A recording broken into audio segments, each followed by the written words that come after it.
But I'm not really interested in sex at the moment.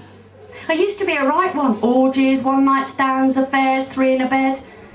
But now, I can't even be bothered to masturbate. I find my masturbation's gone the same way as my meditation. I start off well, focus the mind, got my little fantasy, leather-clad dykes on the beach in Lesbos. The fantasy's for the masturbation, not the meditation. And then my mind just wanders. Look at all that dirt on the skirting road. I could borrow the ladder from next door. Then I could paint that damp patch on the bathroom ceiling. Perhaps I should get some stain stop. I wonder if B&Q's open now. And I've lost it! But even if I could keep my mind on the job, I'm physically just not up to it. My masturbating muscles have all melted. They've atrophied. And I blame computers. Because my masturbating muscles are the same as my writing muscles, and nobody writes anymore. We're all just tapping away. At school I used to write for hours. Some exams were 3 hours long. Now I can barely sign a cheque. It's like that. Same with masturbation. I've only been going 5 seconds and I've gone into crump. It's true what they say, if you don't use it, lose it. But although I was a bit of a goer in the sexual department, and I'm not saying it's not coming back, I'm just taking a bit of a celibate vacation. But although I was a bit of a goer, I was never into anything funny. I did try S&M once with my girlfriend in my late 20s.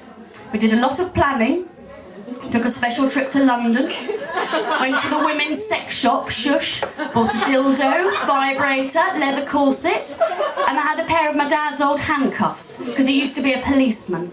And after much badgering, he gave me them when he retired. But they were part of the problem, because he said I could have them, as long as I didn't actually use them, because they had a dodgy lock. And I couldn't concentrate. I kept wondering how I was going to explain to the fire brigade or police why I was handcuffed to a £12.99 IKEA laminate TV table, which was the only stationary object my girlfriend could find to secure me to. I mean, in the films they've got these great iron bedsteads they chain each other to. We didn't even have a headboard. Just a few cuddly toys. And being handcuffed to Flat Eric was hardly going to be a matter. Anyway, my girlfriend was all dressed up and gyrating about on top of me in the leather corset, which actually fitted me better around the bust. Because she was a little smaller in that department. But as they were quite pricey, we'd just gone for the larger one, and we're going to take turns wearing it. I had the strap-on dildo, which was supposed to rub up against your clitoris, but it got all twisted up at a funny angle halfway down my leg. And I wasn't very comfortable. I didn't have much on, and the carpet was made of an itchy synthetic weave, which wasn't very forgiving. And I was cold. I made a mental note that for future S&M sessions, the central heating would have to go on well in advance. But my girlfriend was right into it. She worked herself up into a dominating frenzy. At which point I felt a little scared and lonely. And decided I much preferred her in her Marge Simpson's nightshirt.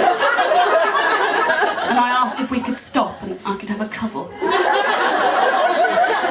So we ditched the S&M and snuggled up with a couple of Linda McCartney pies in front of Bad Girls.